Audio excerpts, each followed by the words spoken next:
There's a moment after separation that almost no one talks about, the moment when silence settles, emotions go underground, and everything looks finished from the outside. She seems calm, unbothered, maybe even lighter.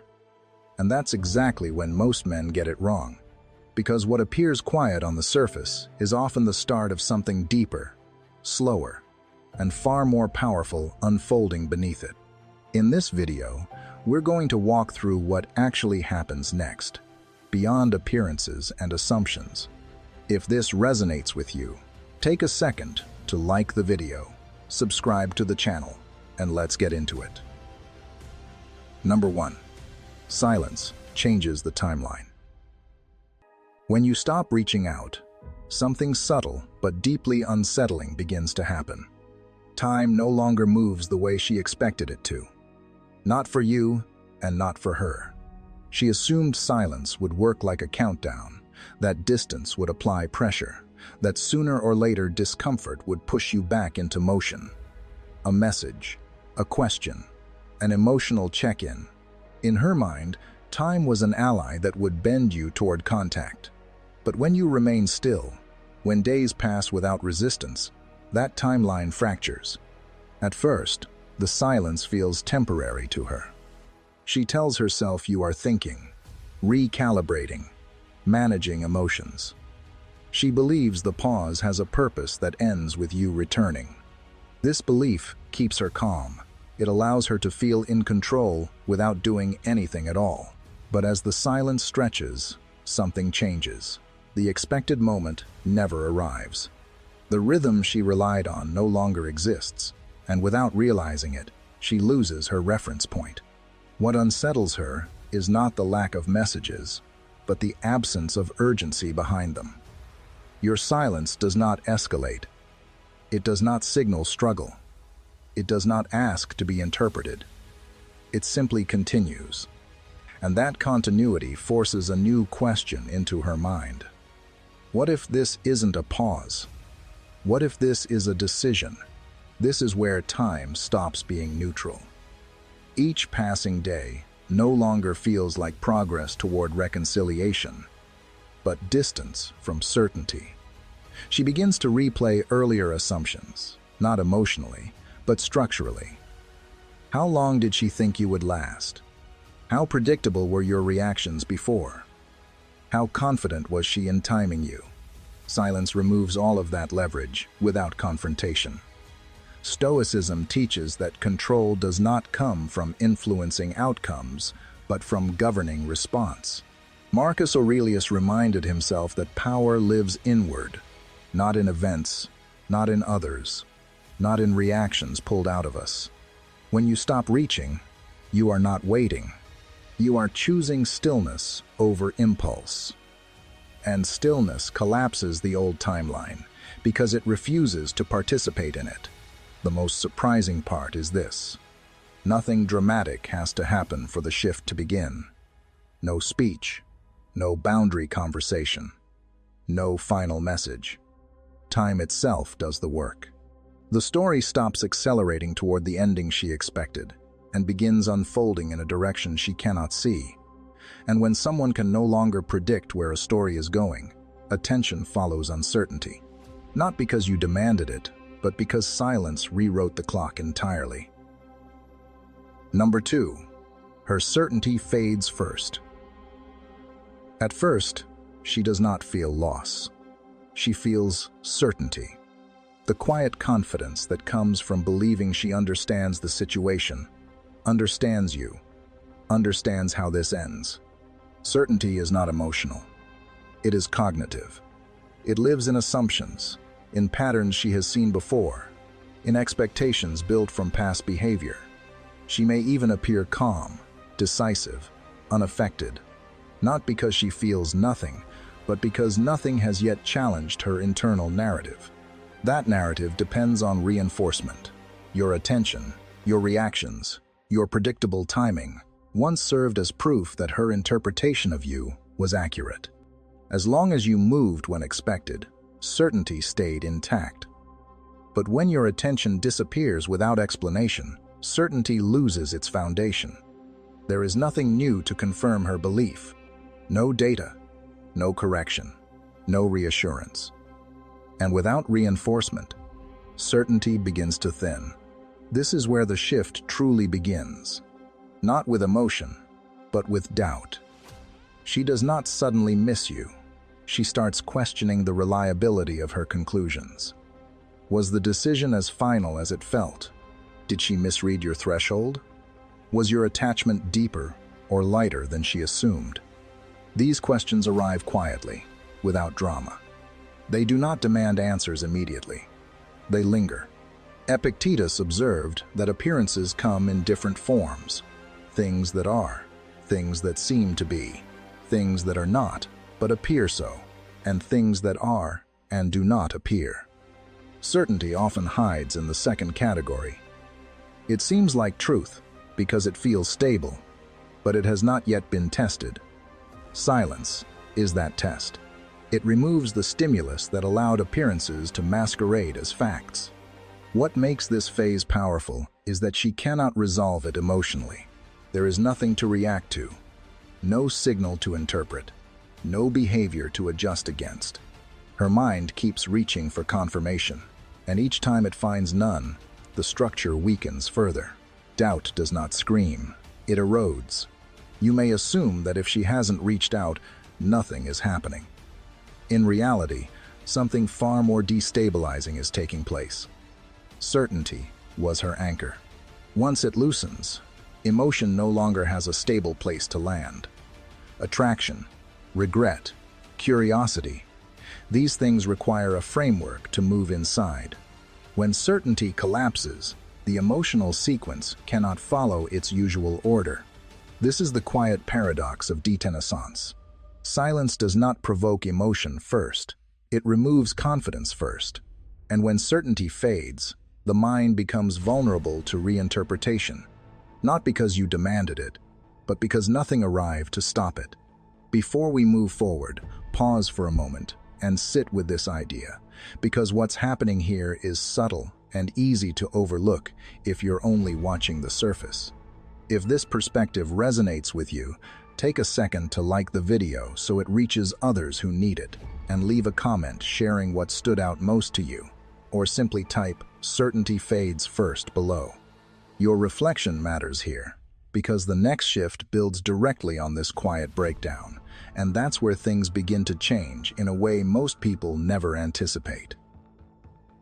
Number 3, your absence becomes information. When explanations disappear, silence stops being empty. It becomes information. Not because you intended it to, not because you crafted a strategy, but because the human mind cannot tolerate unanswered space for long. When there is no message to decode, no tone to analyze, no justification to examine, the mind turns inward and begins assigning meaning on its own. And in that process, your absence starts speaking louder than anything you could have said.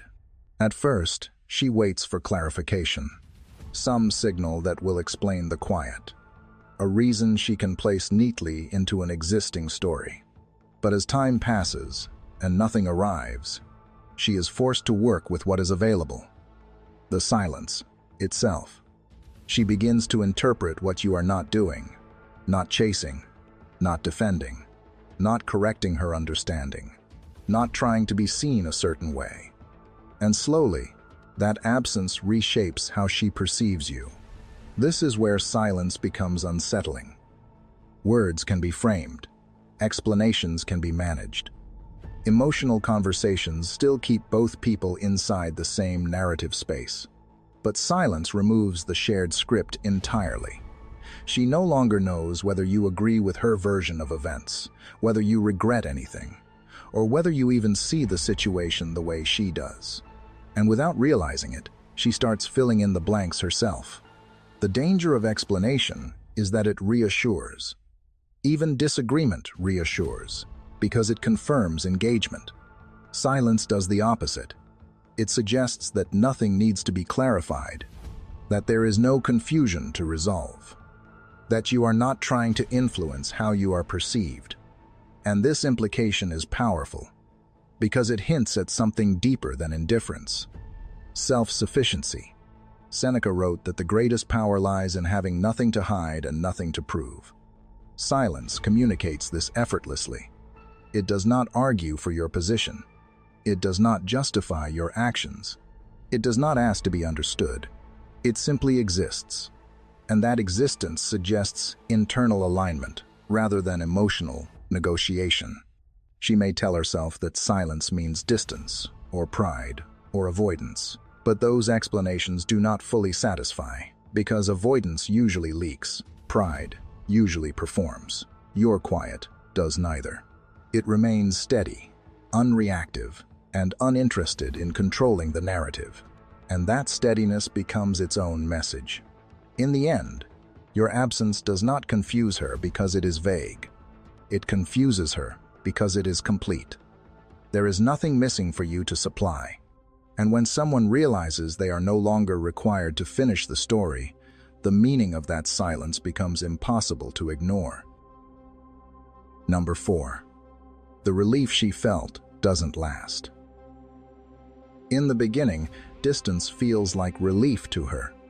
A release of pressure she may not have fully acknowledged while you were present. No expectations to manage, no emotional rhythm to maintain, no sense of responsibility for how things unfold between you.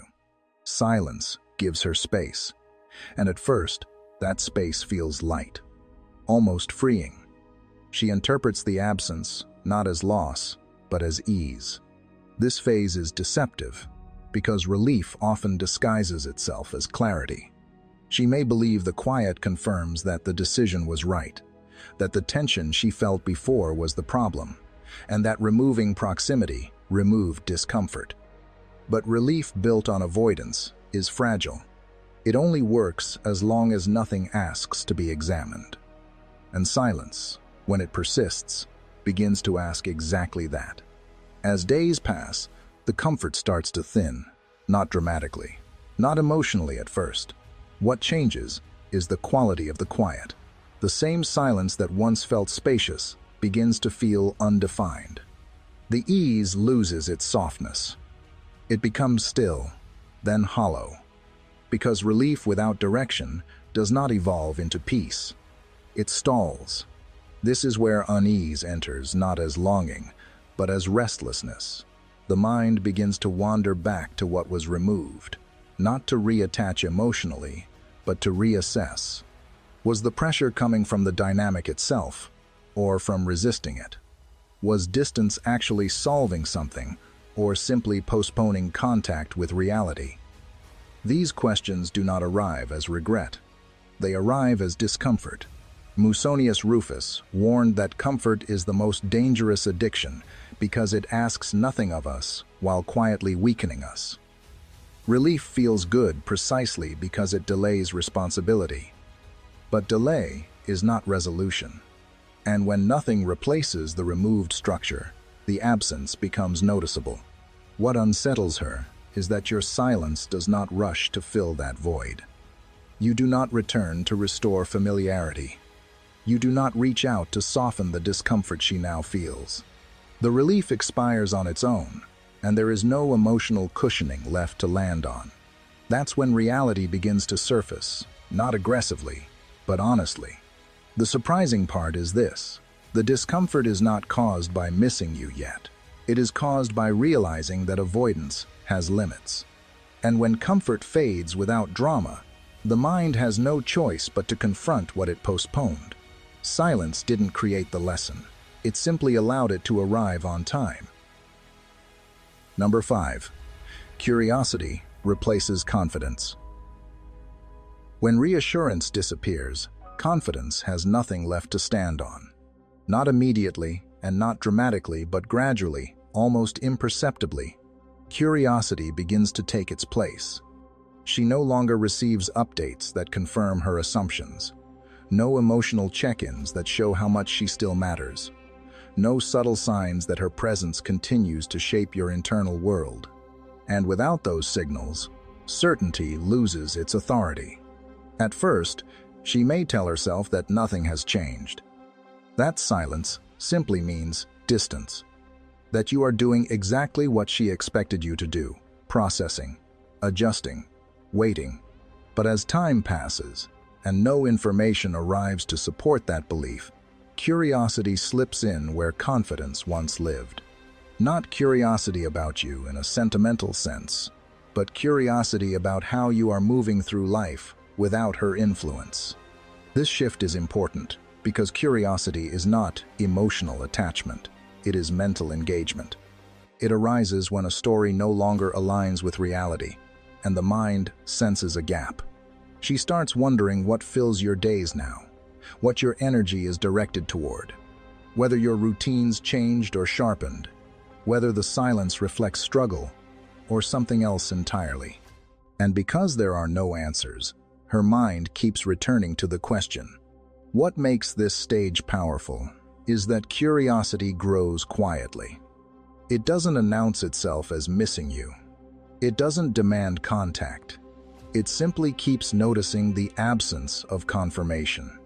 Each time she reaches for a familiar assumption and finds nothing to support it, the assumption weakens further. Confidence relied on predictability. Curiosity thrives on uncertainty. Marcus Aurelius observed that what we take in is rarely fact, but opinion layered over perception. Her earlier confidence was built on interpretation, on what she believed your reactions meant, how she thought your attachment functioned, how predictable your emotional responses seemed. When your life stops feeding those interpretations, they begin to wobble. This is where silence does its most subtle work. You are not presenting a new image. You are not showcasing growth or withdrawal. You are simply absent from the feedback loop that once stabilized her view of you. And without feedback, the mind cannot finalize its conclusions. Curiosity does not seek closure. It seeks clarity. And when clarity is unavailable, attention remains open. The surprising truth is that curiosity is far more persistent than confidence ever was. Confidence settles. Curiosity lingers. And once her certainty dissolves into wondering, the dynamic has already shifted without you saying a word. Take a moment to sit with what this shift actually reveals. This isn't about triggering a reaction or trying to be noticed, but about understanding how silence quietly dismantles certainty and changes the internal balance of control. Consider how often reassurance keeps assumptions alive, and what begins to happen when that reassurance is no longer available. If this resonates with you, reflect on it and leave a comment sharing your thoughts or experiences. Sometimes the most important realizations don't come from what's said next, but from what becomes clear in the quiet space left behind. Number 6. She tests the space indirectly. Once curiosity settles in, it rarely stays passive for long. But she does not rush forward. She tests the space indirectly, not with a confession, not with vulnerability. Instead, with small, almost forgettable gestures designed to measure distance without closing it. A delayed reply that feels intentional. A casual reaction to something you post. A neutral message that technically means nothing, but emotionally asks a question. Are you still there? These tests are not accidents. They are calibration attempts. She is trying to sense whether the silence is stable or fragile, whether your absence is chosen or merely temporary. What makes them difficult to spot is their restraint. Each action is small enough to deny meaning, yet deliberate enough to gather information. If you react quickly, she learns one thing. If you explain yourself, she learns another. If you hesitate, soften, or lean forward emotionally, the space collapses back into familiarity. This is where many men lose ground without realizing it. The test feels harmless, even polite, and because it does not look like pursuit, it tempts response. But responding is not neutral. Responding feeds the experiment. It confirms that the silence still bends under pressure, that distance still produces movement. The test succeeds the moment you react. Epictetus advised that if you wish to improve, you must accept appearing unaware in certain matters. This is not ignorance, it is discipline. A Stoic man recognizes tests not by their words, but by their timing and emotional intent. He understands that not every signal requires acknowledgement, and not every invitation deserves entry. What unsettles her is not that you ignore the test aggressively, it's that you do not seem to notice it at all. No shift in tone, no emotional adjustment, no attempt to re-establish rhythm. Your behavior remains consistent, unreactive, self-contained. This response denies the test its data, and when a test produces no result, it creates uncertainty rather than reassurance. She may repeat the probe later, slightly altered.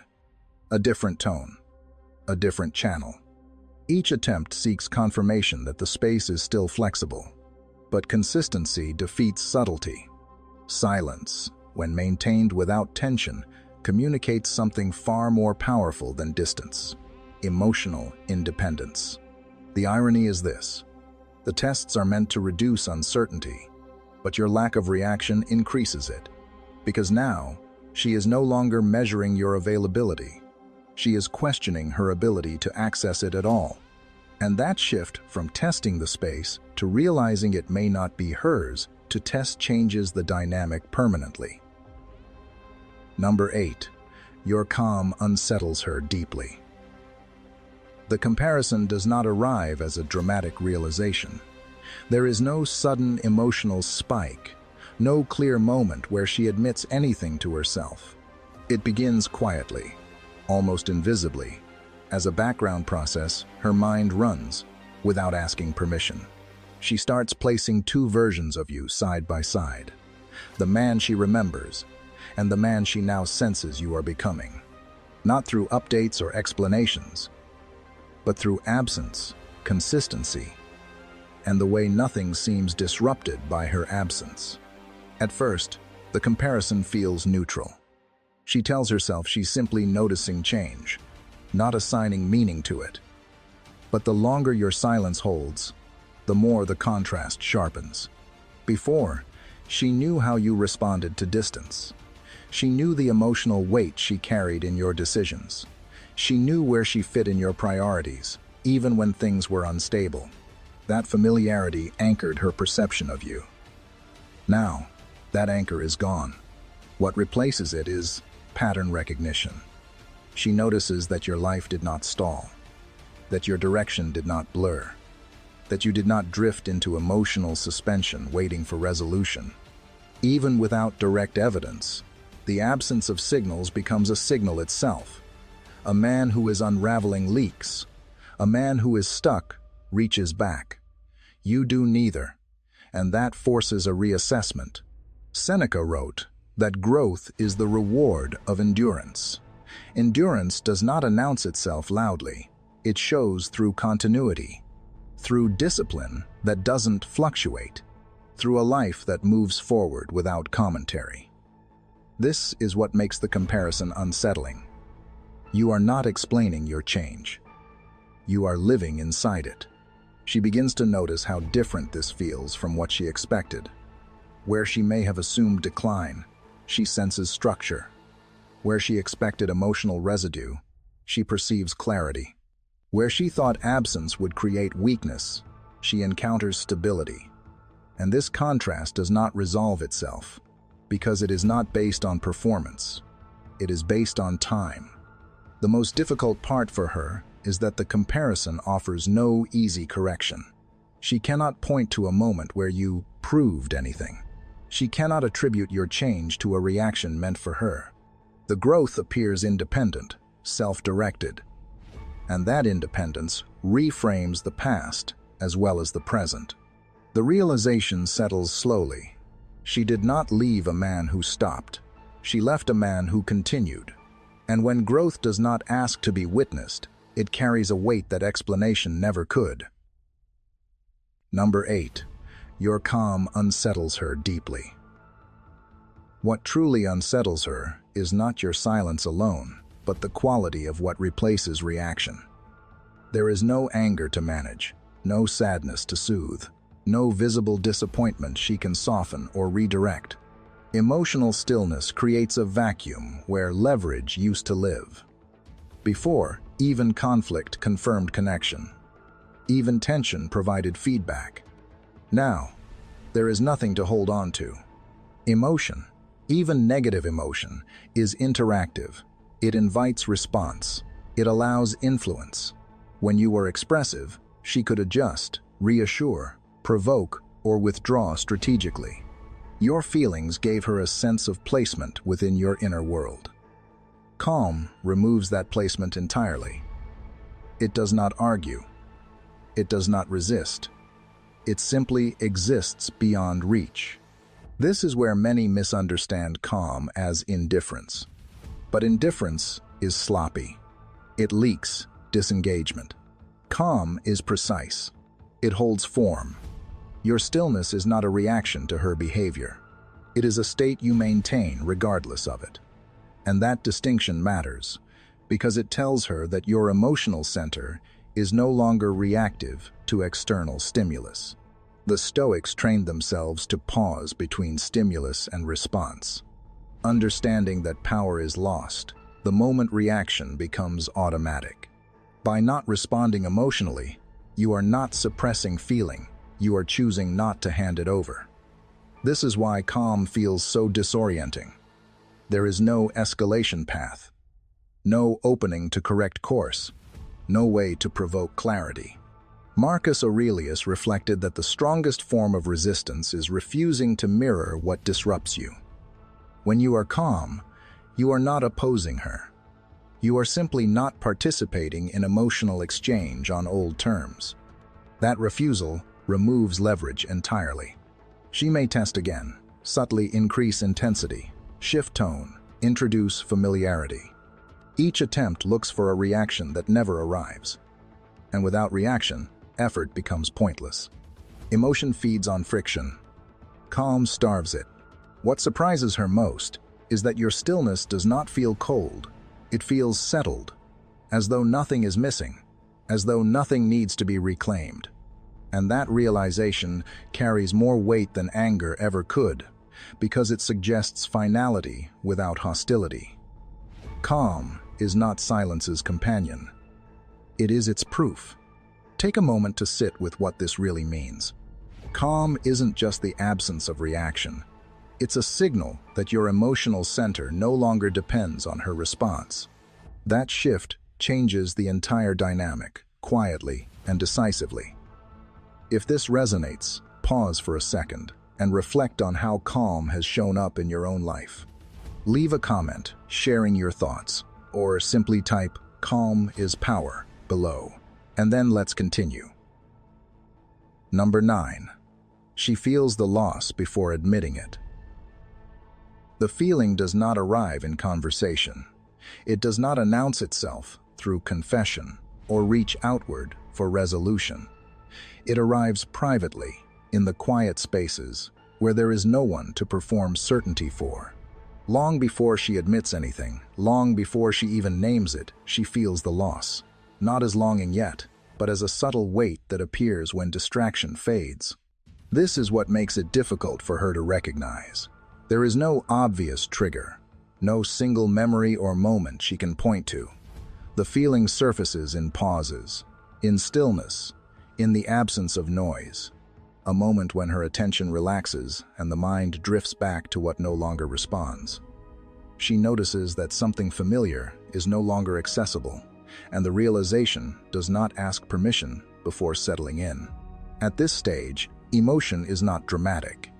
It is internal and unshared.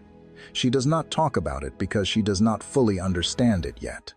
Admitting loss would require admitting miscalculation, and the mind resists that instinctively. So the feeling remains unnamed, allowed to exist only as sensation. A quiet heaviness, a dull awareness, a sense that something once stable has shifted out of reach. Seneca observed that much of our suffering is born not from reality itself, but from how the mind anticipates and replays it.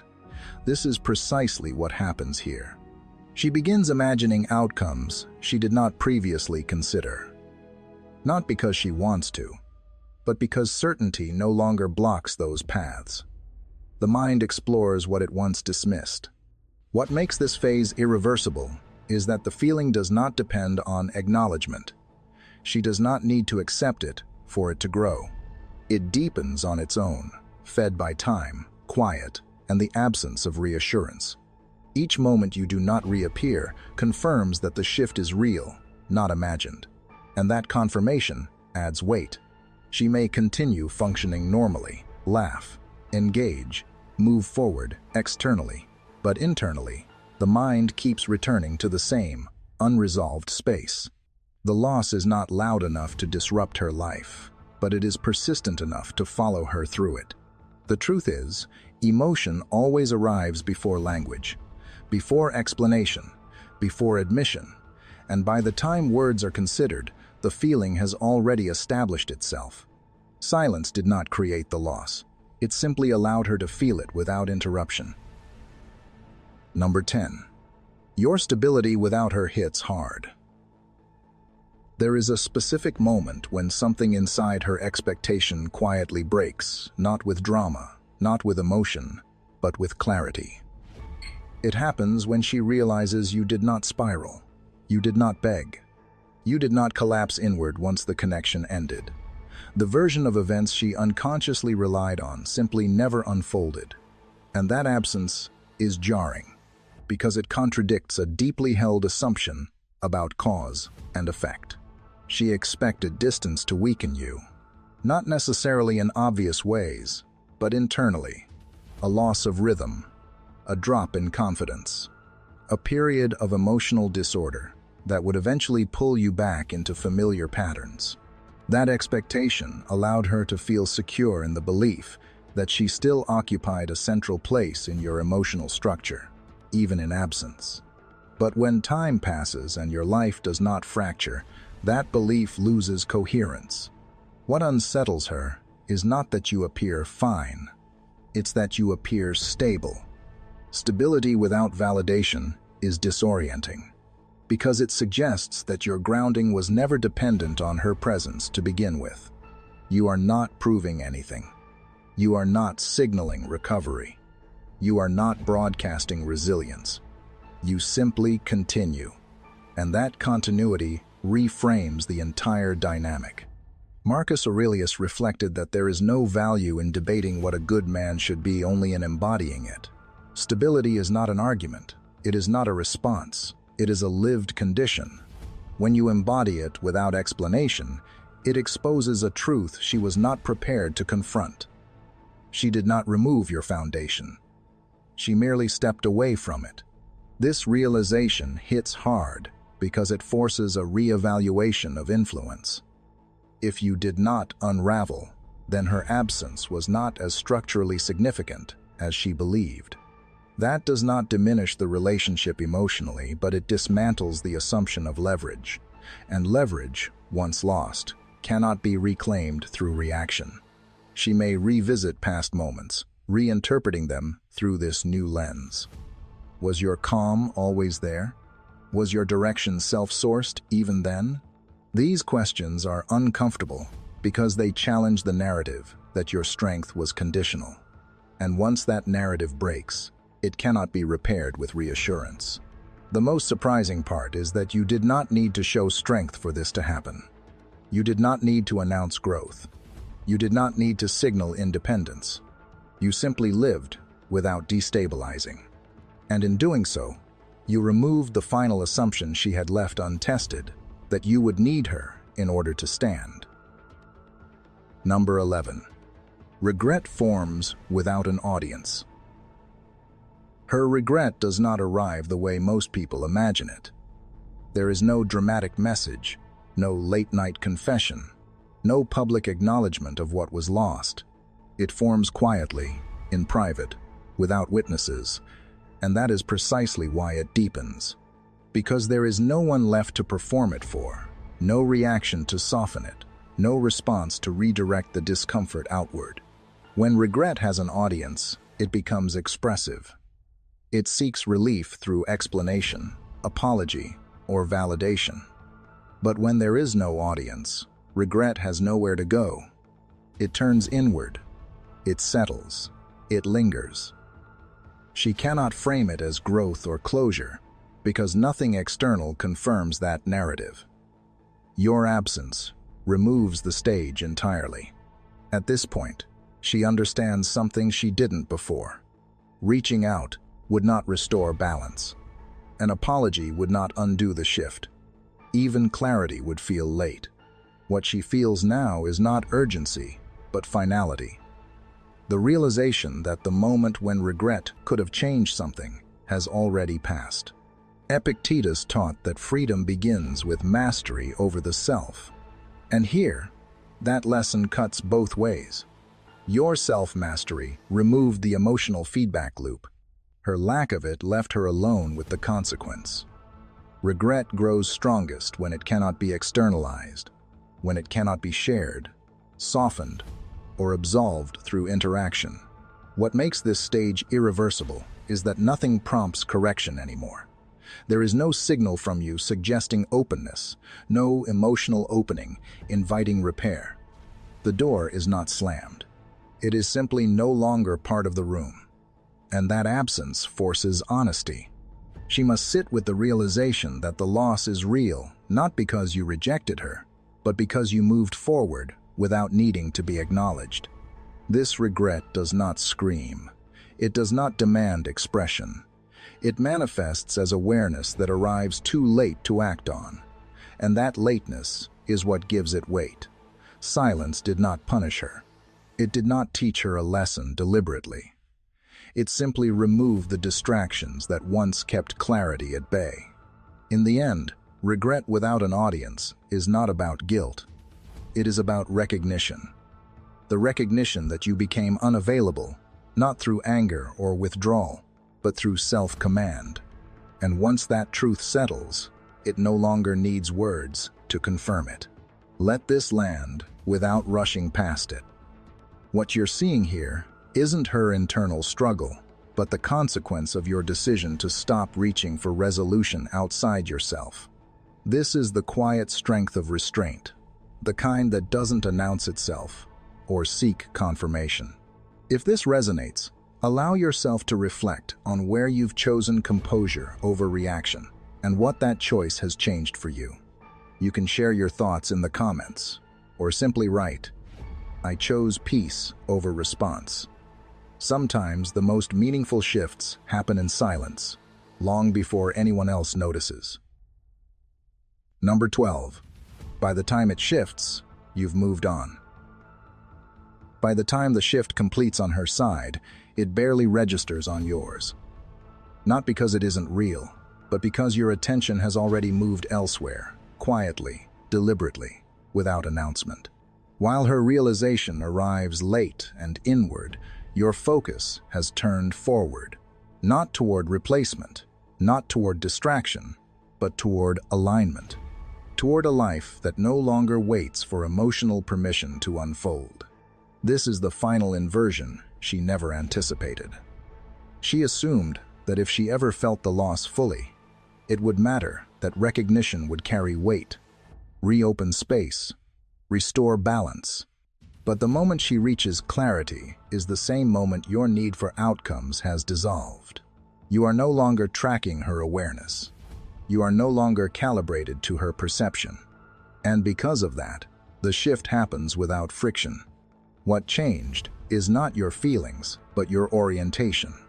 You stopped measuring progress by response. You stopped defining movement by reconciliation or reaction. Your days became governed by what you could control: your discipline, your direction, your standards. And once that happens, external shifts lose their gravity. They no longer pull attention back toward them. Seneca wrote that the man who fears loss never lives freely. Stoicism teaches that freedom begins when the outcome stops being a requirement. Not when desire disappears, but when dependence does. You did not harden. You did not withdraw from life. You simply stopped outsourcing your peace to someone else's realization. This is why you don't notice when she finally feels it. The awareness she reaches is backward-looking. Yours is forward-moving. Her clarity asks questions about what was. Yours is invested in what is being built. And those two states no longer intersect. The real surprise is not that she misses you. That was always possible. The real surprise is that her missing you no longer changes anything for you. Not because you are indifferent, but because you are grounded. You are no longer living inside a reaction cycle. You are living inside choice. And that is the quiet ending to the story. Not reconciliation, not triumph, but release. Freedom not won by being desired, but by no longer needing to be. What this journey ultimately reveals is not something about her, but something about you. Silence did not work because it manipulated emotions or engineered regret. It worked because it removed you from a cycle that no longer served your growth. While her realization unfolded slowly and inwardly, yours had already taken shape through discipline, restraint, and self-command. You didn't win by being missed. You won by becoming unavailable to dynamics that required you to abandon your center. And when a man reaches that point, the story no longer ends with reconciliation or regret. It ends with freedom. If this perspective resonated with you, take a moment to like the video and leave a comment sharing what stood out to you most. And before you go, watch one of the recommended videos on screen now. They'll take this understanding even deeper. What changes everything isn't your departure, but the day your silence stops reaching back. When it no longer asks, waits, or hopes. When it stops reaching back at all. That's the moment something shifts inside her, quietly and without witnesses, because your absence no longer feels temporary, it feels chosen. And that's when the payment begins. Not through words, not through apologies, but through a slow, internal reckoning that happens in silence. In this video, we're going to break down how she starts paying for losing you without drama, without confrontation, and without you saying a single thing. If this speaks to you, take a second to like the video, subscribe to the channel, and let's begin. Number 1. When your absence stops begging.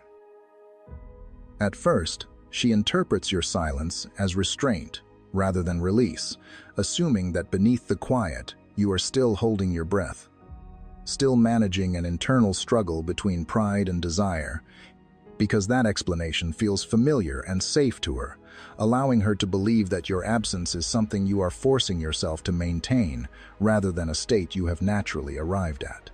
In her mind, your silence carries tension, like a man gripping control too tightly, waiting for the right signal or the right emotional opening to justify reaching out again. And as long as she believes that, she remains comfortable in the idea that you are still emotionally oriented toward her, just paused. Over time, however, something subtle but deeply unsettling begins to surface, because your absence no longer feels tight or effortful, and instead starts to feel settled, grounded, and strangely complete, as if nothing inside you is pacing or negotiating anymore. There is no emotional static coming from you, no hint that her attention could still restore balance or urgency, and this is the moment her internal narrative begins to fracture, because a man who is restraining himself still revolves around an outcome, while a man who is settled has quietly stepped beyond the need for one. What disturbs her is not the silence itself, but the absence of emotional pull within it.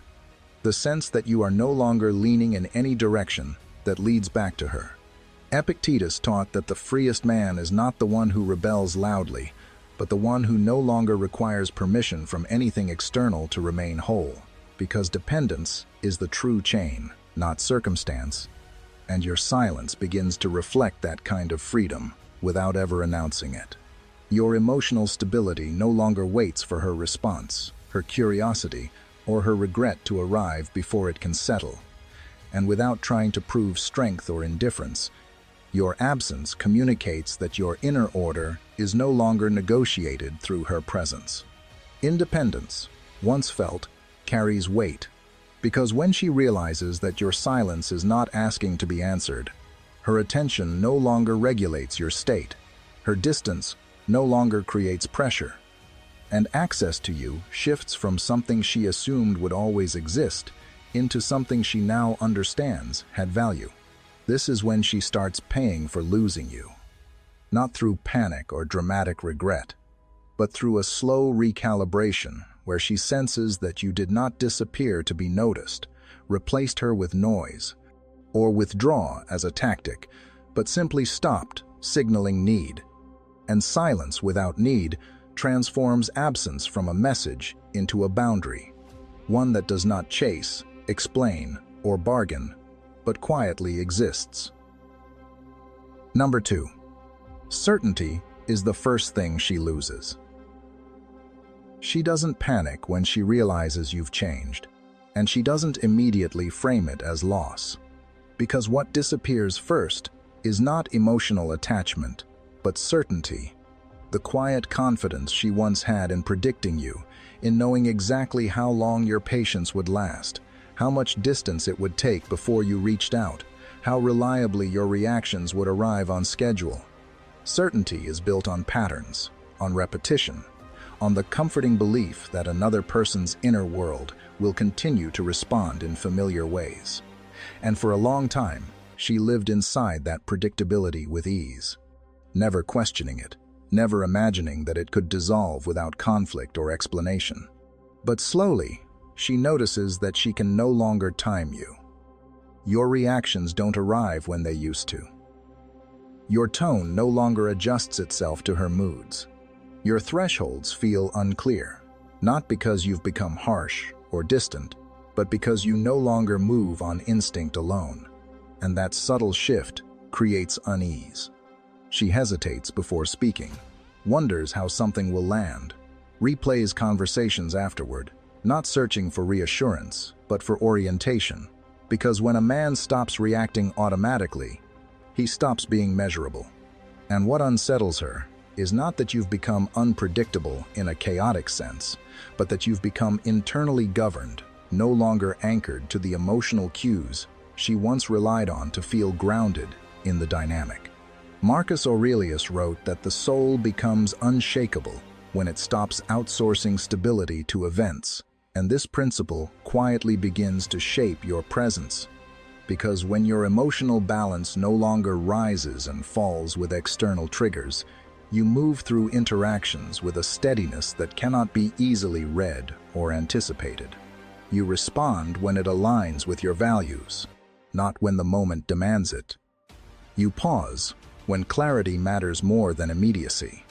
And without ever declaring a boundary, you embody one, which removes the familiar rhythm she once used to feel secure.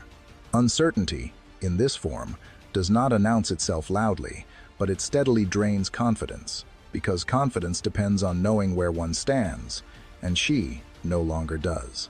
She cannot tell whether silence means contentment or distance, whether patience still exists in the same form, whether the emotional safety net she once assumed is still beneath her. And that ambiguity creates a quiet tension that follows her into moments of reflection.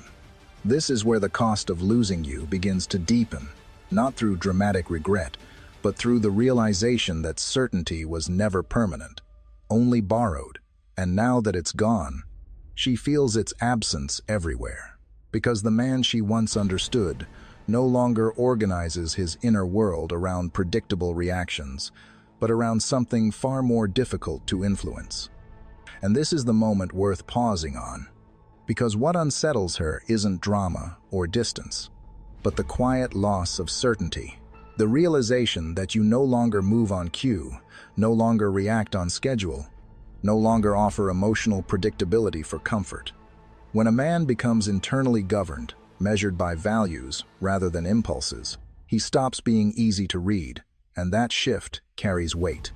If this resonates with you, take a moment to like the video, leave a comment sharing your thoughts, or simply type, "I choose clarity over reaction." Number 3. Silence that feels finished. Before, your silence carried tension, the kind that still invited interpretation, still left room for hope, still felt like a pause that might reverse itself if the right emotion, the right memory, or the right moment appeared. And because of that tension, she could stay psychologically comfortable, believing that nothing had truly ended yet, only stalled. Silence with tension feels negotiable because it suggests inner conflict, a man still deciding, still weighing options, still emotionally present, even while absent. And as long as that possibility exists, she does not feel the weight of finality. But then your silence changes its texture.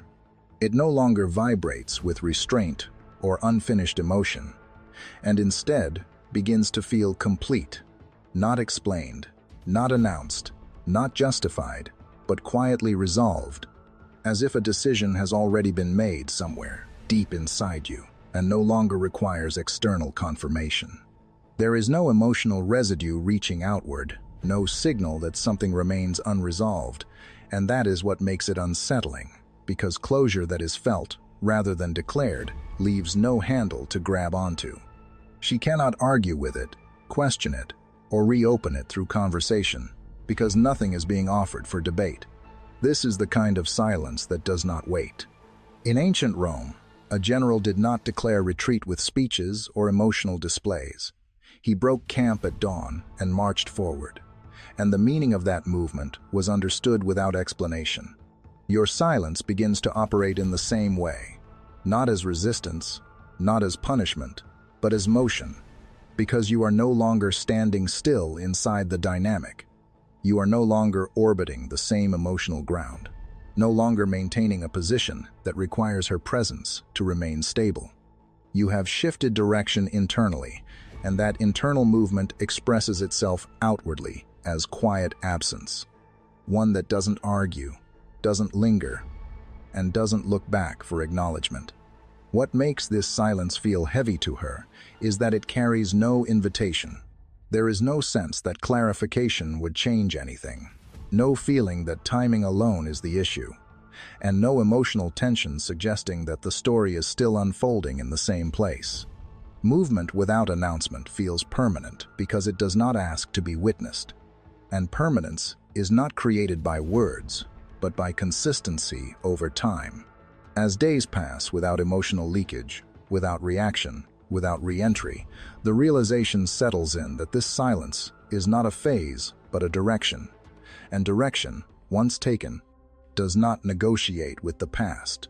This is when the cost becomes undeniable, because closure that arrives without drama cannot be undone by it, and she begins to understand that you did not fall silent to provoke a response, but because something in you has already moved on, and silence, when it feels finished, leaves no space to return to what once was. Number 4. Her curiosity turns inward. When you stop explaining yourself, something subtle but consequential begins to happen, because explanation had always served as an external anchor for her understanding of you, a way for her to locate meaning without having to search too deeply. And once that anchor disappears, curiosity no longer has anywhere to land except inward. At first, she barely notices the shift, assuming that clarity will return on its own, that silence is simply delaying a conversation that will eventually arrive. But as time passes, without commentary, without emotional framing, without reassurance or justification, her attention has no choice but to turn back on itself. And that is where the tension begins. Without your voice guiding interpretation, she starts replaying moments, not dramatically, but quietly and repeatedly, revisiting conversations, pauses, decisions she once dismissed as insignificant, now viewing them through a different lens because the absence of explanation invites reevaluation.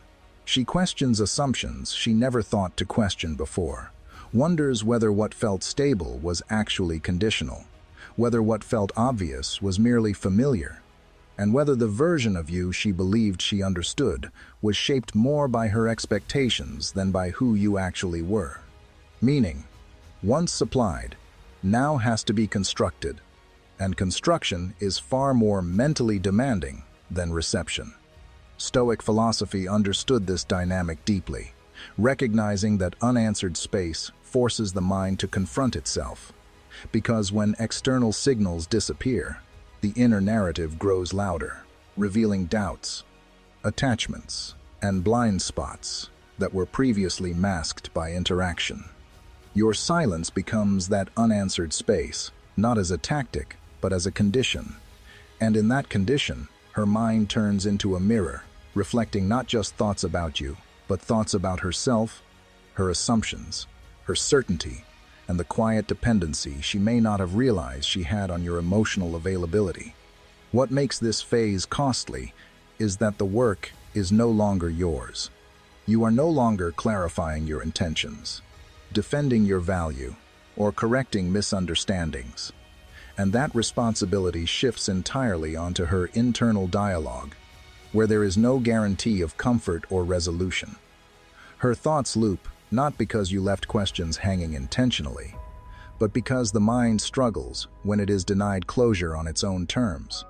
And that struggle creates a persistent mental tension that follows her through ordinary moments, resurfacing in stillness, during distraction, and in quiet reflection. This is how the cost deepens, not through confrontation or regret, but through cognitive friction. Because when silence removes external answers, the mind must wrestle with itself. And that wrestling slowly reveals what was once taken for granted, including the value of a man who no longer feels the need to explain his place in her world. Number 5. She studies your life, not your words. If she crosses paths with you again, what changes first is not the conversation, but the way she listens, because she is no longer listening in the way people do when they expect reassurance or explanation. She listens less to words and more to what surrounds them, to the pace of your life, the steadiness of your presence, the quiet order behind how you move, speak, and pause. And this shift happens instinctively, because when certainty and explanations are gone, observation becomes the only reliable source of truth. Words can be shaped, adjusted, or offered strategically, but a man's lifestyle resists performance, and she senses that immediately. She notices your routines without asking about them, the way your days seem structured around something internal rather than reactive, the discipline that shows up not as rigidity but as consistency, and the calm that doesn't seek validation or attention. There is no urgency in you, no subtle leaning forward to see how she reacts, and that absence of emotional seeking speaks louder than any declaration ever could. What unsettles her is not that you appear stronger in an obvious way, but that your life seems to be moving with its own momentum, one that does not slow down to be interpreted or approved. Musonius Rufus taught that character is revealed in daily habits rather than speeches, because what a man repeats quietly each day shapes him far more than what he claims in moments of emotion. Your life begins to reflect that principle without intention, because you are no longer trying to be understood through explanation. The evidence is embedded in how you carry yourself, in how you respond without haste, in how you choose without apology, and in how your energy remains steady, regardless of who is watching. This kind of evidence cannot be debated, reframed, or dismissed, because it does not argue for itself. And so she studies. She studies not to judge, but to orient herself, to understand where she stands now in relation to a man whose value is no longer being articulated but demonstrated. There is a quiet recalibration taking place, because when words lose their authority, behavior becomes final, and behavior observed over time creates conclusions that no conversation can undo. She realizes that you are no longer waiting to be seen correctly, no longer correcting misunderstandings, and no longer explaining your growth. Because growth that is real does not require narration. This is part of the cost she begins to feel, because your lifestyle becomes a mirror she cannot look away from, showing her not only who you are now, but what was once accessible without effort, and what can no longer be reclaimed through dialogue alone. Before we move on, take a moment to sit with what this really means. When your life no longer explains itself, it speaks in a different language, one that can't be negotiated or misunderstood. This is where observation replaces conversation, and where your presence begins to answer questions you never respond to out loud. Reflect on whether your actions are aligned enough to stand on their own. If this resonates, leave a comment sharing your thoughts, or simply type, "I let my life speak." Let's keep watching. Number 6. The loss of emotional access. What she begins to realize, slowly and without a clear moment of impact, is that she no longer knows what you feel, not because you have become secretive or guarded in a dramatic sense, but because your inner world no longer leaks outward in response to her presence. Before, she could sense your emotional state through tone, timing, or small shifts in energy. And even when things were uncertain, she still felt connected to the emotional current beneath the surface. Now that current is no longer available to her, and the absence of it creates a quiet disorientation that is difficult to name. What makes this realization heavier is not just the lack of information, but the deeper recognition that she no longer affects what you feel. Her words don't land the same way. Her silence doesn't create tension. Her reactions no longer ripple through your emotional state and alter your balance. You are not cold, withdrawn, or closed off, but self-contained. And that distinction matters, because emotional independence does not feel like rejection. It feels like inaccessibility. She cannot read you, cannot influence you, and cannot reach the internal place where her presence once mattered. And that loss creates a distance that feels far greater than physical or conversational silence. Stoic thinkers often compared emotional discipline to a guarded city gate, one that remains open to those who enter with alignment and respect, but closed to those who disrupt order or seek control. The gate is not sealed out of fear, but out of clarity. And this is the shift she senses in you. You did not harden your heart or shut down emotionally. You simply became selective. You chose peace over exposure, alignment over availability, and that choice quietly restructured who is allowed inside your inner world. This is where the cost becomes sharp. Losing contact can be rationalized. It can be blamed on timing, pride, or circumstance.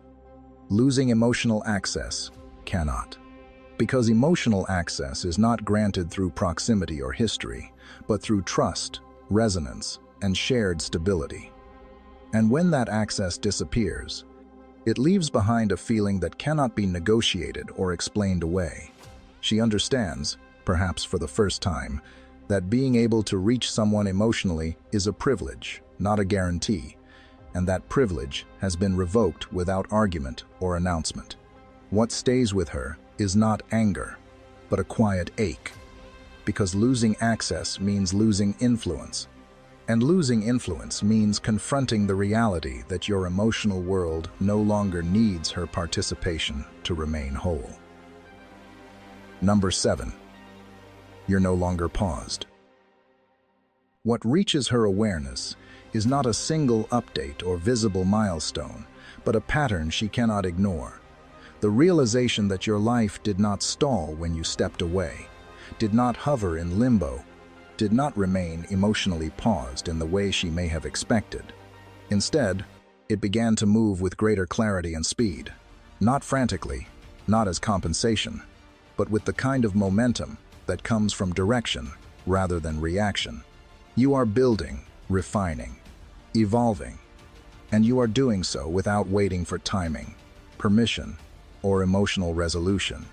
And that absence of waiting is what changes everything.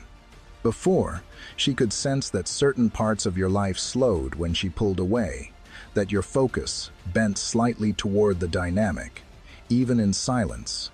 and that gave her an unspoken reassurance that you were still orbiting the same emotional center. Now, that orbit is gone. Your days feel fuller, your attention more disciplined, your energy invested forward rather than inward, and this forward movement unsettles her because it signals something irreversible. A man who is moving is no longer holding space for the past to re-enter easily. Stoic philosophy placed deep value on progress without attachment, seeing it as the highest form of movement because action that is not tethered to outcome remains steady, even when circumstances shift. Thinkers like Seneca emphasize that advancement, guided by reason rather than desire, creates freedom because it removes dependency from the process itself. This is the kind of motion she begins to sense in you, not driven by proving anything, not fueled by resentment or replacement, but anchored in purpose, routine, and internal standards that do not pause to be observed. What makes this realization heavy is that she does not feel replaced in the usual sense. There is no obvious rival, no visible comparison point, no person she can measure herself against. Instead, she feels displaced by something far more immovable: purpose. Your attention is now claimed by direction rather than emotion, by construction rather than correction, and purpose does not negotiate for space. It does not slow down to be reconsidered. It does not reorient itself to preserve familiarity. When she senses that your momentum no longer depends on her presence, she understands that the position she once occupied was not taken by someone else, but absorbed by something stronger and less accessible. And that is part of the cost she carries quietly, because a man who is no longer paused cannot be summoned back by uncertainty, nostalgia, or delayed realization. And purpose, once chosen, rarely looks backward for permission to continue. Take a moment to sit with what you just heard, because this is where the shift becomes unmistakable. Nothing was announced. Nothing was explained, yet something fundamental changed in how you now move through your life. Ask yourself whether your days are still quietly waiting for emotional resolution, or whether they're moving because they no longer need it.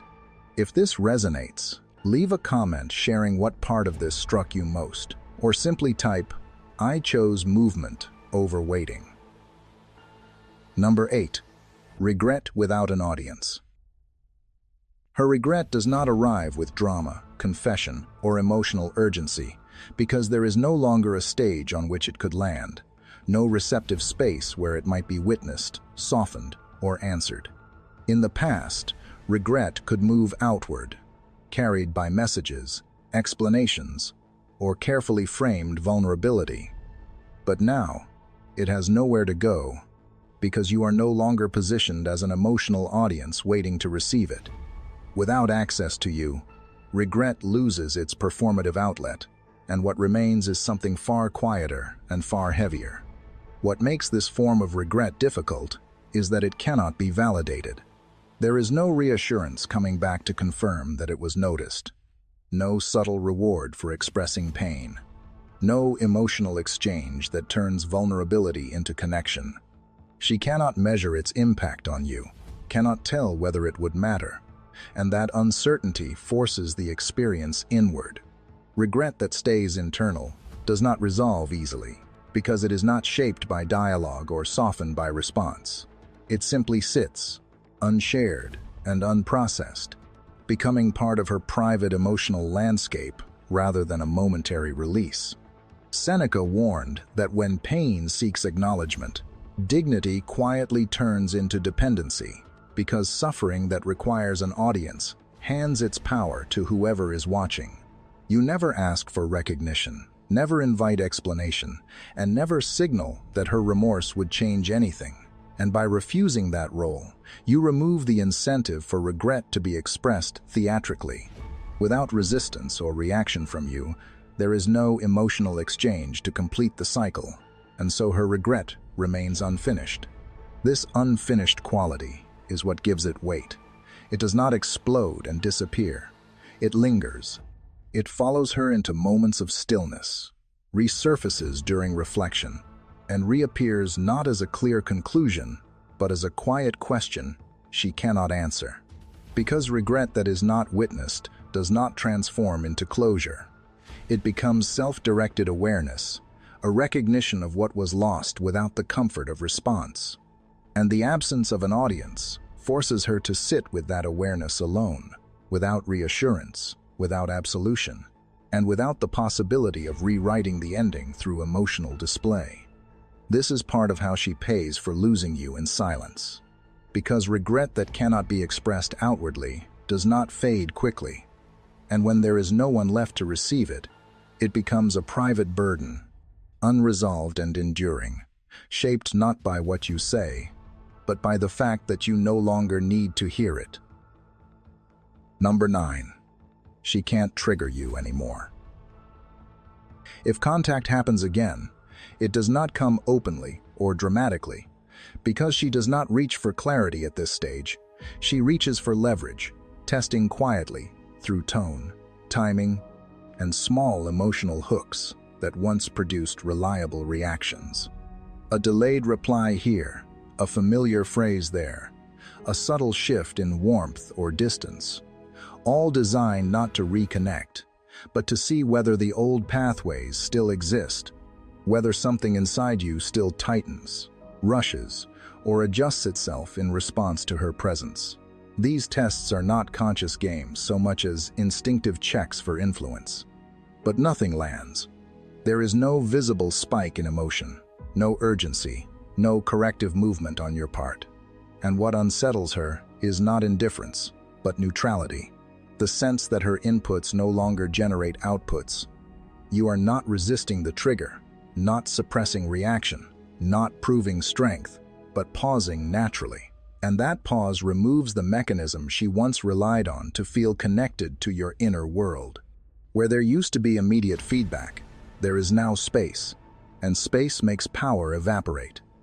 Stoic training placed great emphasis on the moment between stimulus and response, understanding that delay dissolves control, because what cannot provoke immediate reaction loses its ability to steer behavior.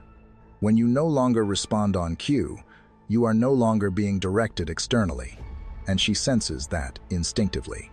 The absence of reaction does not feel like rejection. It feels like disorientation, because she cannot tell what matters to you anymore, what moves you, or whether her presence carries weight at all. Confusion replaces influence. She finds herself replaying interactions afterward, searching for signs she might have missed, wondering whether the test failed because it was poorly timed or because the system itself is no longer responsive. That mental effort drains energy, because influence used to be effortless, almost automatic, and now it requires constant recalibration with no clear feedback. The more she tries to locate the trigger point, the more she realizes there may no longer be one available to her. This is part of the silent cost she carries, because when a man can no longer be triggered, he cannot be steered. And when influence disappears, what remains is uncertainty, a persistent mental friction that consumes attention without offering resolution. You did not harden yourself against emotion.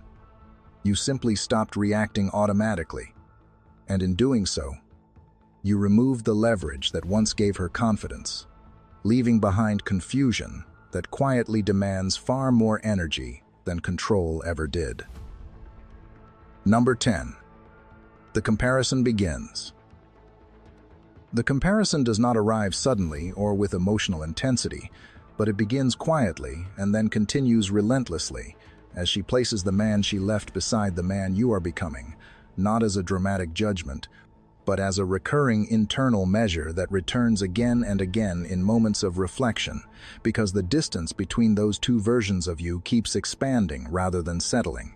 At first, it feels like casual noticing, a neutral observation of change.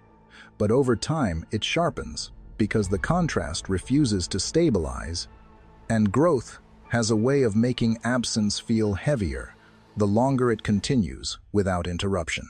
She does not speak this comparison aloud, because to do so would require admitting that something unfolded differently than she expected, that the separation did not weaken you, slow you, or scatter your direction, but instead clarified it.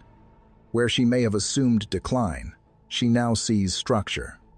Where she expected emotional residue, she senses composure. Where she thought silence would leave you diminished, she observes precision. And this discrepancy creates a tension she cannot easily dismiss, because it undermines the assumptions that once made, leaving feel safe and final. Stoic philosophy has always treated loss as a forge rather than a wound, a place where pressure does not destroy what is solid, but refines it, stripping away dependence and sharpening alignment. And this is the process she begins to recognize in you without needing it explained. Your energy feels more deliberate, your movement less reactive, your presence more internally governed. Not because you hardened yourself against feeling, but because you stopped dispersing your focus outward and began consolidating it inward, and that consolidation gives off a quiet strength that does not ask to be interpreted. What makes this realization cut deeper than regret is that she does not feel as though she lost potential, because potential is abstract and easy to rationalize away, but trajectory is not. Trajectory is visible. It has direction.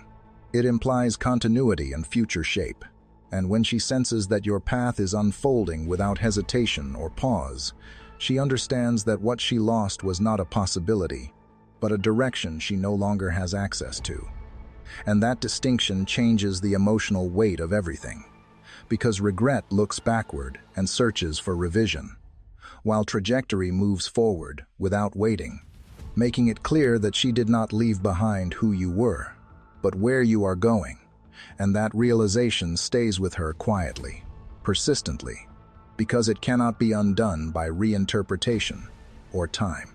As you sit with this shift, it's worth pausing for a moment, because growth that continues without interruption leaves a different kind of imprint than words ever could.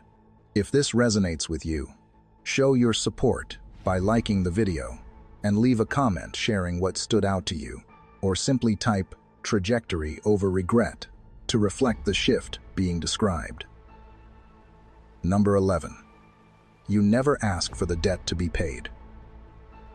What defines the final shift is not something you say or do, but something you deliberately refuse to pursue, because you never demand an apology, never ask for explanation, never seek emotional closure, and never reopen a door that life itself has already moved past. There is no reckoning staged by you, no conversation designed to extract recognition or restore balance. And that absence of demand quietly reshapes the entire outcome, because when nothing is asked for, nothing can be negotiated, delayed, or rewritten. She does not feel confronted or accused. She feels left alone with the weight of what happened, and that weight is far heavier without an external exchange to soften it. Stoic philosophy never framed justice as something to be chased through others, because chasing validation turns strength into dependency, and the Stoic man understands that reality balances its own scales without announcement or emotion. Instead of seeking compensation in the form of words, remorse, or return, you step back and allow consequences to unfold naturally, trusting that clarity arrives where force never could. By refusing to demand anything, you remove yourself from the transaction entirely.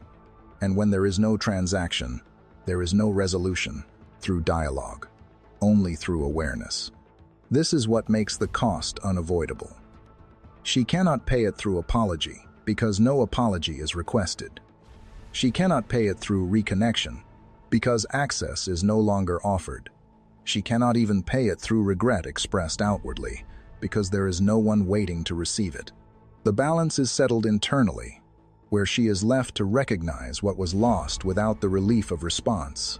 And that recognition arrives slowly, not as an emotional event, but as understanding.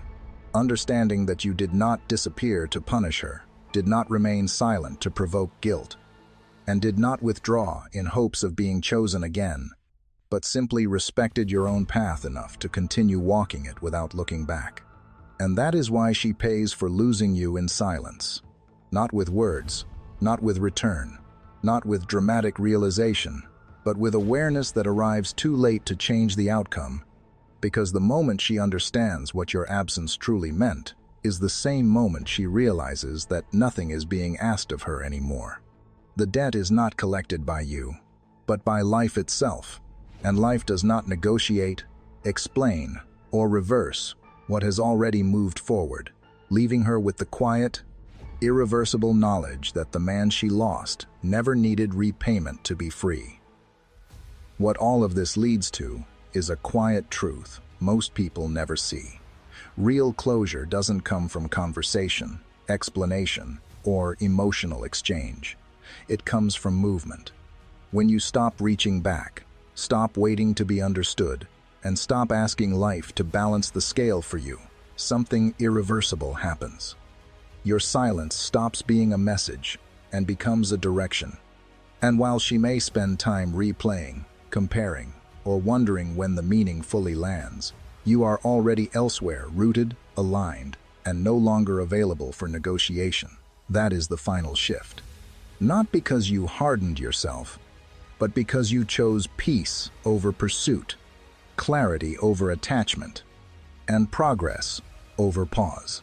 If this video resonated with you, take a moment to like the video so it reaches others who need to hear it. Leave a comment and share what part stood out to you most, or what this stage of silence has taught you. And make sure to watch the recommended videos on screen now. They build directly on this idea and will help you understand what comes next when you stop reaching back and start moving forward.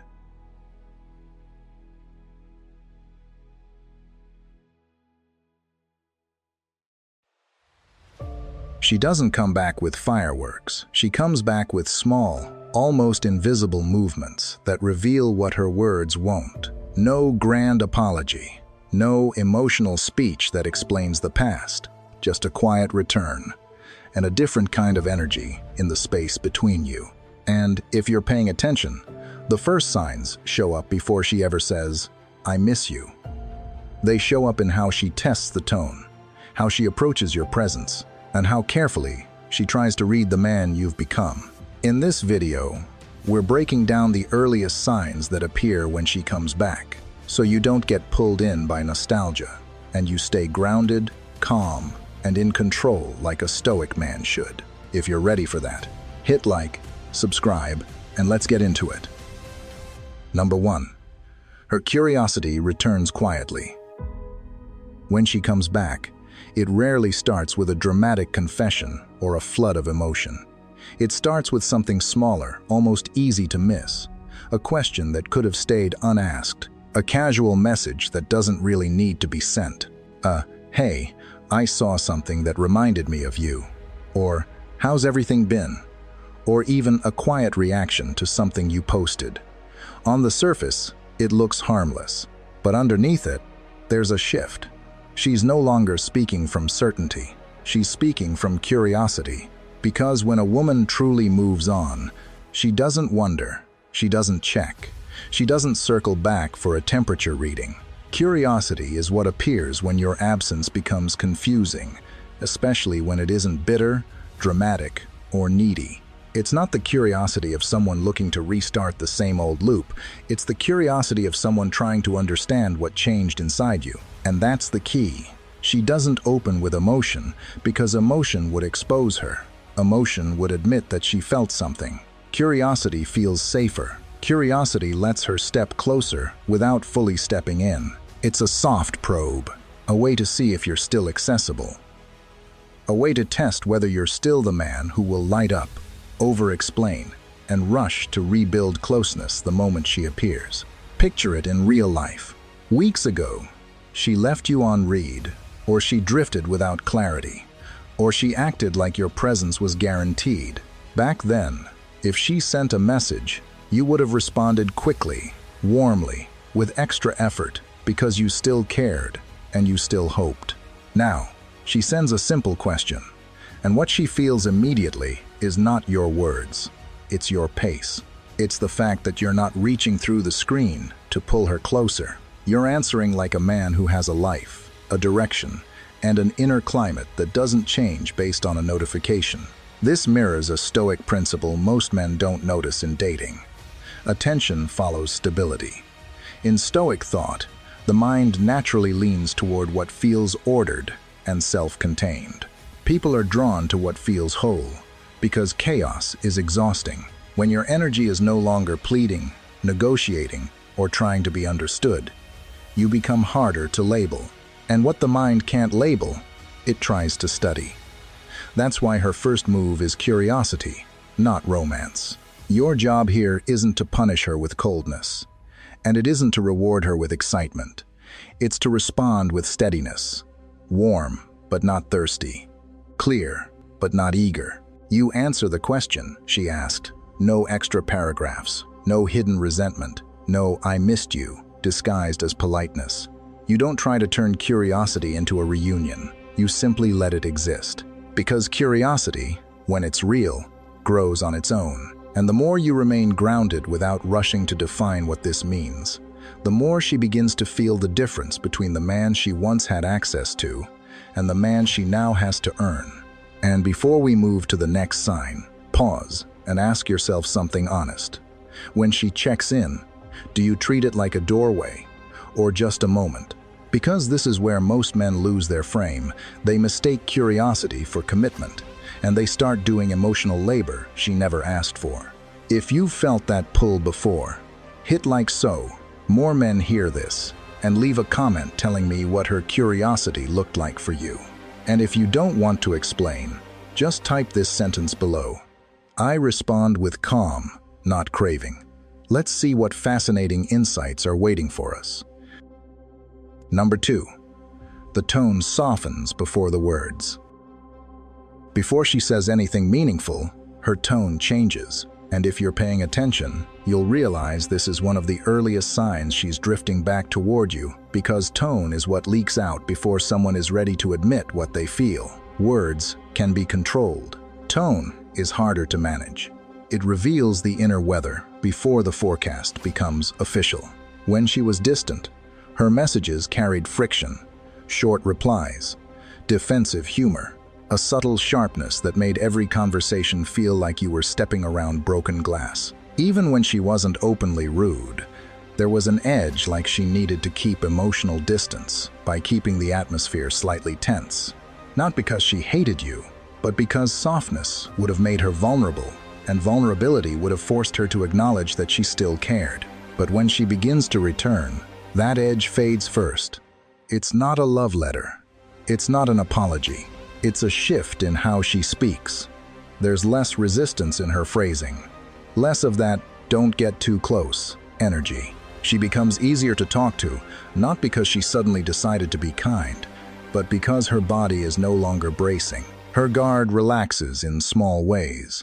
A gentle joke instead of a cutting one, a slower response that feels thoughtful instead of dismissive, a message that sounds like a human being rather than a wall. You'll notice it in everyday moments. You ask a simple question and she answers without turning it into a debate. You make a light comment and she responds without needing to prove a point. She stops speaking like someone trying to win emotional control of the room. And what's interesting is that she may still avoid heavy topics, but the tone tells you the ground is shifting under her feet. The door isn't wide open yet, but it's no longer locked. This is where the Stoic lens matters. The Stoics understood that emotions settle before reason catches up. People often feel safety before they can explain it. They soften internally first, and only later do they find the words to justify why they're back in your space. A disciplined man doesn't get hypnotized by declarations like, "I miss you," or "I've been thinking." He watches what is consistent, the way she speaks, the way she responds, the way tension leaves her voice, because alignment whispers long before it speaks. And this is also where most men ruin it. The moment they sense softness, they pounce on it. They interrogate it. Why are you being nice? What does this mean? So, Do you want to try again? They turn a quiet emotional thaw into a courtroom cross-examination.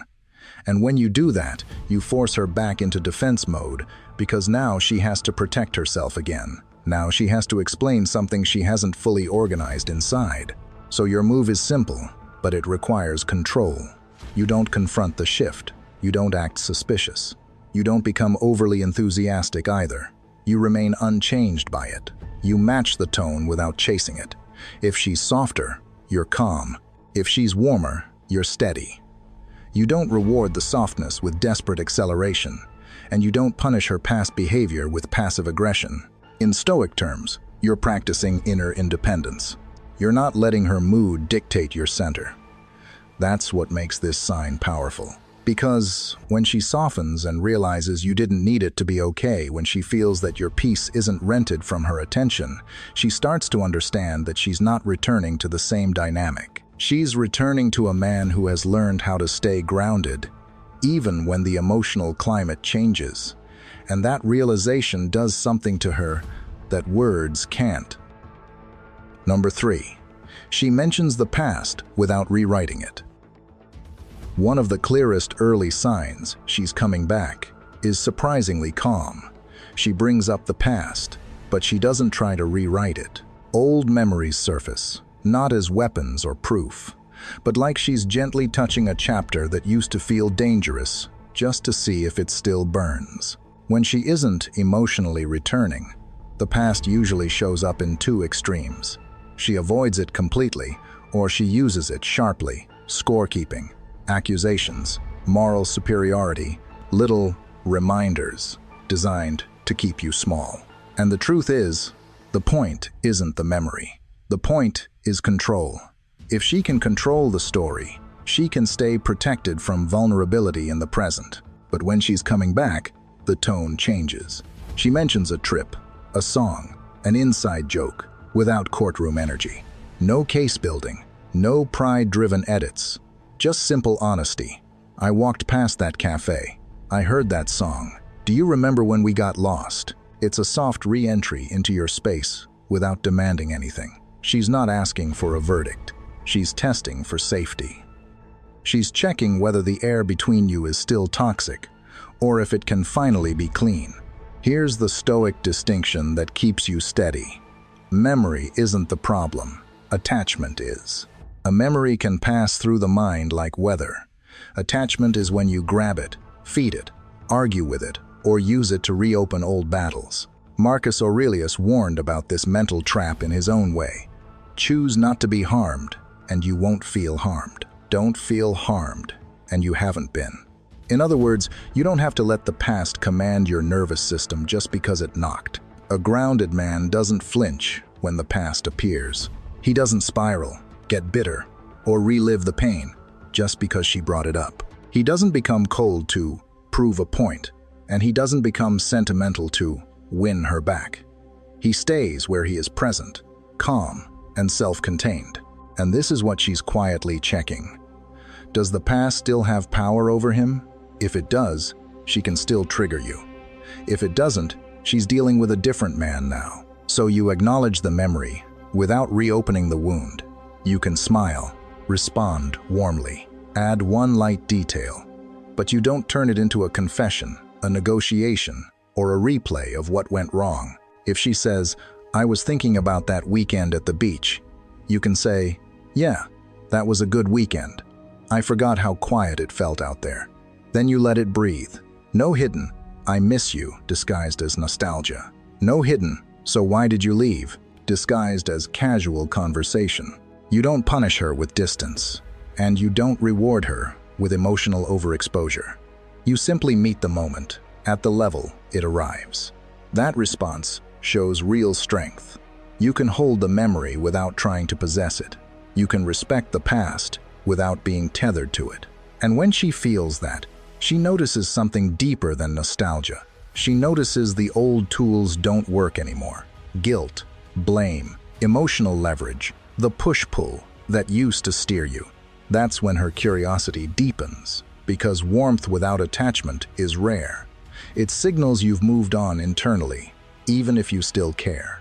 And paradoxically, that's what makes her come closer, carefully and quietly, without trying to control the story, because for the first time, she's not walking back into a man who needs the past to be different. She's walking toward a man who can let the past be what it was, and still remain steady in what he is now. Number 4. She tests your emotional availability. When she comes back, it's rarely a clean return. More often, it shows up as inconsistency, warm today, quiet tomorrow. She says something personal, then acts casual, like nothing happened. It's easy to call it games, but most of the time, it's uncertainty. She's not fully back, but she's not fully gone, and she's feeling her way through the new version of you. Before, you were predictable. If she pulled away, you reached. If she went cold, you tried to fix it. Now you don't. And that shift creates testing, not always to control you, but to get information. If I step closer, will he rush forward? If I go quiet, will he panic? If I show warmth, will he get attached again? You'll see it in real life. She sends an intimate message at night. You reply calmly and kindly. The next day, she's dry or distant. The old you would have spiraled, chased clarity, or pulled back dramatically. And that reaction is exactly what reveals whether she still has emotional leverage. This is where Stoicism gets practical. Her inconsistency is external instability, like weather. If every change in her tone changes your mood and behavior, you hand her the steering wheel of your inner life. So the move is controlled consistency. Don't over-respond and don't punish. Over-responding turns her warmth into a sprint, paragraphs, excitement, instant attachment, and that pressure makes her retreat. Punishing turns it into a power struggle, cold silence, sarcasm, teaching a lesson, and that rarely builds real reconnection. Instead, stay emotionally available, but not emotionally dependent. Match her tone, keep your pace, stay respectful. When she goes quiet, don't chase. Keep living with the same steadiness you had yesterday. That steadiness protects you, and it reveals the truth. If her return is real, your calm gives her room to come closer. If it's just attention-seeking, your calm removes the reward, and that's the quiet power. She starts to feel your availability is a choice, not a reflex, and she begins to trust your center. Before we move on, take a second to check in with yourself. When she shifts from warm to distant, do you stay steady? Or do you feel that old urge to chase clarity, prove value, or fix the moment? That urge is the real test, because it shows you where your center still depends on her tone. If you've lived this pattern, leave a comment and tell me what you do when the inconsistency shows up, or simply type, "I stay steady." Let's keep going and discover the next point. Number 5. Your silence stops making her comfortable. There was a time when your silence didn't bother her because she understood it. It felt temporary. It still carried attachment. Even when you went quiet, your energy stayed parked in the same place, silently saying, "I'm here. I'm just waiting." And because it was predictable, it felt safe. She could take her time, recalibrate, even drift, because the emotional thread was still in her hands. She assumed you'd be available the moment she decided to pull it. But when she comes back, one of the first unsettling signs is this: your silence stops making her comfortable. Your absence feels different now. Before, it had a familiar emotional charge, like a storm that would pass and then return to calm. Now it feels final, without being dramatic. It doesn't read like you're holding your breath for a conversation. It reads like you've left the room entirely and you're fine. That's where the quiet alarm starts. Not because she wants chaos, but because certainty is addictive. She used to be certain about you, what your silence meant, how long it lasted, when you'd soften, how easily she could re-enter your world. When that certainty disappears, her nervous system notices immediately, like reaching for a light switch in the dark and realizing it isn't where it used to be. And that's when the small behaviors appear first. She checks your social media more than she admits. She casually asks mutual friends about you, but listens too closely to the answers. She sends a low-effort message, something light, almost careless, just to test if you're still reachable. She doesn't knock loudly. She taps the door. Because the quiet now feels less like distance and more like a closed chapter. Stoicism explains why this kind of silence has weight. It isn't a tactic, it's inner order. Silence, backed by inner order, carries gravity because it doesn't beg for a response. No hidden plea, no bargaining. Not, "I'm silent, so you'll miss me," but "I'm at peace with what is." As Epictetus put it, make the best use of what is in your power and take the rest as it happens. That's the shift she feels. Your quiet no longer signals waiting. It signals acceptance. And acceptance is terrifying to someone who was used to being your unfinished business. Completion doesn't mean hatred. It doesn't even mean you don't care. It means you stopped leaving loose ends in your energy. You stopped outsourcing your stability to her mood. Your attention isn't on standby anymore, and access to you isn't guaranteed. She can feel the difference between a man who is silent because he's hoping, and a man who is silent because he's aligned. One is a pause. The other is a decision. The discipline is simple. Don't weaponize it. Don't perform it. If you speak, speak clearly. If you don't, don't. No posts to provoke her. No cold games. Because the real power isn't that she feels unsettled, it's why. She senses your silence isn't a negotiation anymore. It's a conclusion. And when she realizes the man she once felt comfortable losing is now comfortable without her, her return becomes real because comfort has been replaced by consequence. Number 6, she seeks your perspective again. When she comes back, one of the first real signals is not romance, not a confession, and not even an apology, but something quieter that carries more meaning than it seems at first. She starts asking what you think again. Not about her, not about us, not in a way that tries to pull reassurance out of you, but in a way that reveals she's beginning to value your mind as a place of clarity. The kind of clarity that isn't dramatic, isn't needy, and doesn't beg to be agreed with.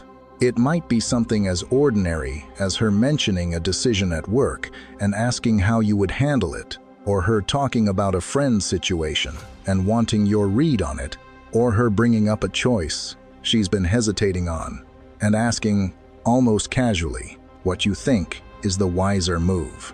The topic itself can be small, even unrelated to your history, but the movement underneath it is not small at all, because consulting you is a form of respect, and respect is what returns before intimacy dares to. This is where a Stoic lens becomes practical. The Stoics believed that a man becomes worth listening to when he is internally governed, when his reactions are not steering his speech, when his opinions are not disguised attempts to gain closeness, and when his words are not emotionally loaded with the need to be chosen. In the old dynamic, you might have given perspective with a hidden urgency, not because you were trying to manipulate her, but because you cared.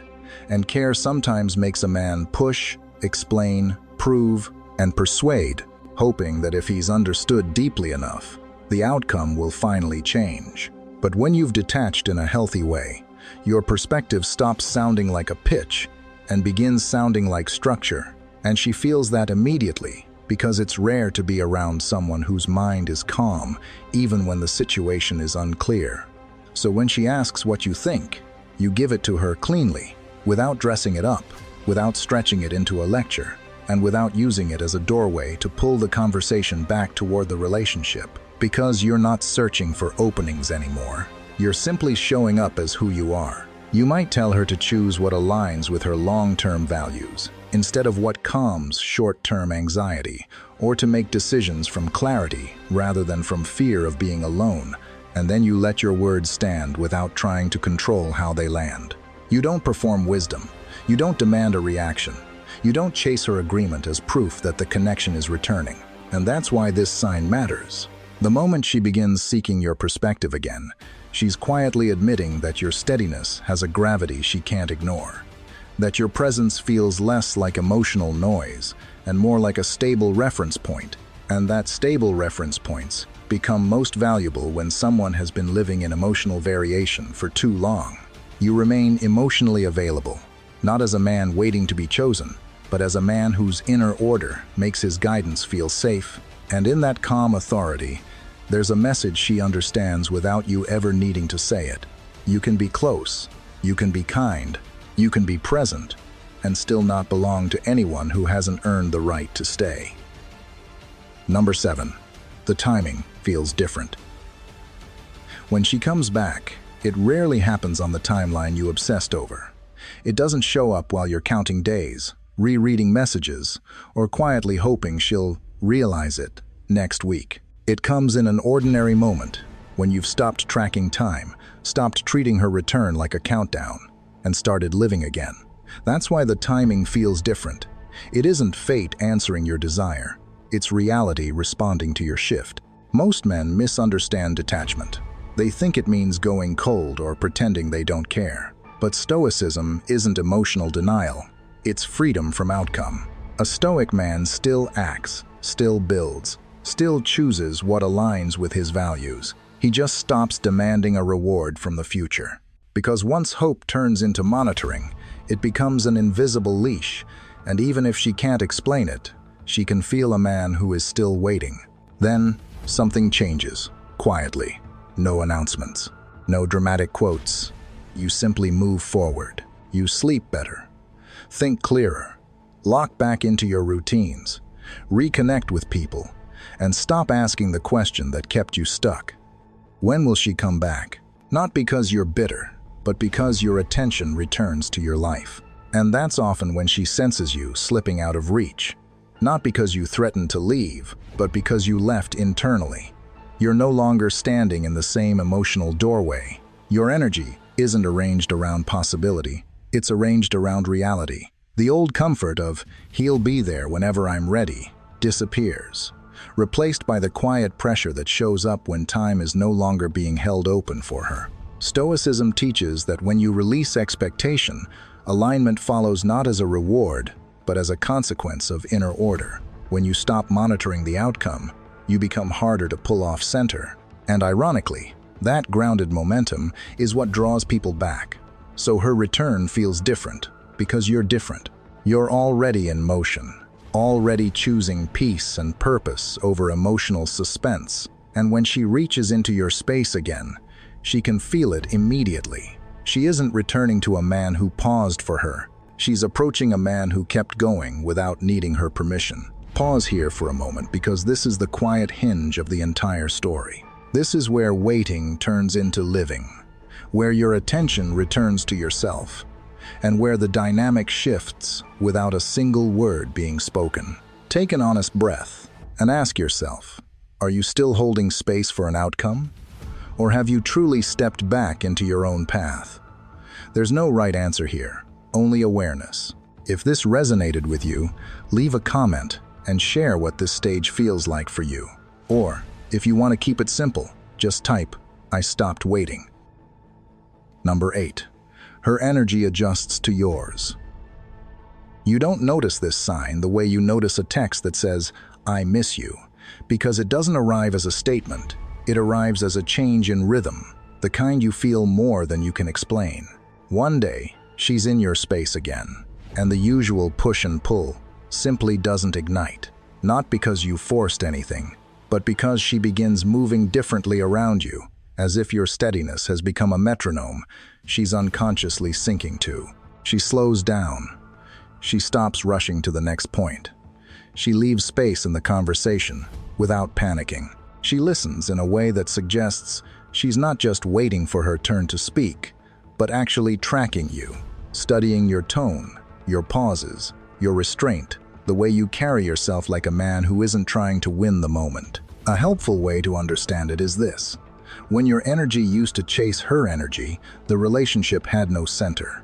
Whoever was more emotional in a given moment set the pace, and that pace usually belonged to her because her shifts created urgency. Warmth made you accelerate, distance made you overthink, inconsistency made you attempt repairs. And over time, you became someone who could be pulled faster or slower depending on what she gave. But when you've built a calmer inner baseline, You stop speeding up just because she's suddenly sweet, and you stop collapsing inward just because she goes quiet. And the moment you stop being pulled, the dynamic becomes something she can feel in her body.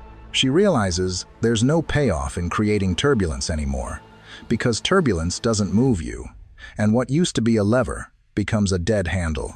This is where Stoic philosophy fits, without needing to be quoted. The Stoics believed that order attracts order, not as a mystical promise, but as a natural consequence of a ruled inner life. A man who governs himself, who doesn't outsource his emotional temperature to what happens outside of him, carries a kind of quiet structure, and structure tends to invite regulation in others. That doesn't mean everyone becomes stable around you, but it does mean the people who want access to you start adjusting, because they sense that your presence isn't negotiable. You're not chasing harmony, you're embodying it. And harmony, when it's real, doesn't need to announce itself. So you'll see her energy become less performative and more attentive. She doesn't bait you with extremes as often. She becomes more careful with timing. She chooses words with more precision. She gives your silence room instead of trying to fill it.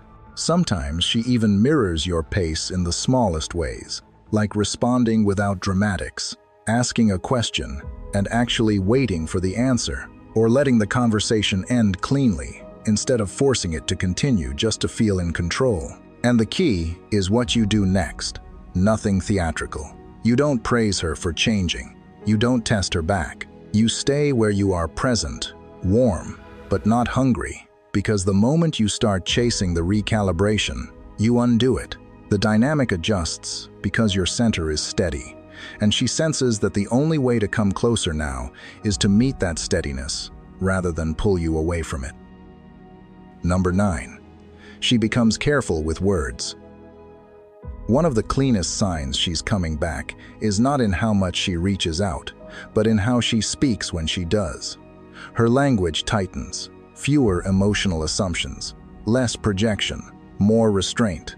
You start noticing that she isn't throwing statements at you the way she used to, and that change matters because words are often the first place respect returns before actions fully settle. When she was distant, her speech may have been sharper and more careless in a specific way. Not always rude, but emotionally reckless. You always, you never, you don't care. Those lines aren't really about you as much as they're about what she's feeling in the moment. Because projection is what happens when someone wants distance more than honesty. Labels create space. Accusations create protection. They also keep her from having to admit the simpler truth, that she still feels something and doesn't know what to do with it. But when she begins to return, that protective edge softens into caution. She chooses words instead of swinging them. She might pause before replying. She might correct herself mid-sentence. She might ask instead of accuse. She'll say, "I'm not sure, but I felt," rather than, "You did this." Even if she isn't affectionate yet, her tone becomes more deliberate, as if she's trying to keep the conversation clean. This is where Stoicism fits perfectly. The Stoics valued restraint, not as suppression, but as clarity. Restraint is the discipline of not turning a passing emotion into permanent damage. It's speaking only what you can stand behind, and refusing to use words as weapons just because you're unsettled. So when her words become more careful, it often doesn't signal fear. It signals awareness, and awareness is the foundation of respect. You can feel the difference between being spoken at and being spoken around. Being spoken at feels like emotional force aimed in your direction, expecting a reaction, a defense, or a repair. Being spoken around feels like she recognizes your presence has weight, so she's more measured because she doesn't want to poison what might still be possible. Your job is simple. Meet her precision with your own. Don't interrogate the shift. Don't pressure her for definitions.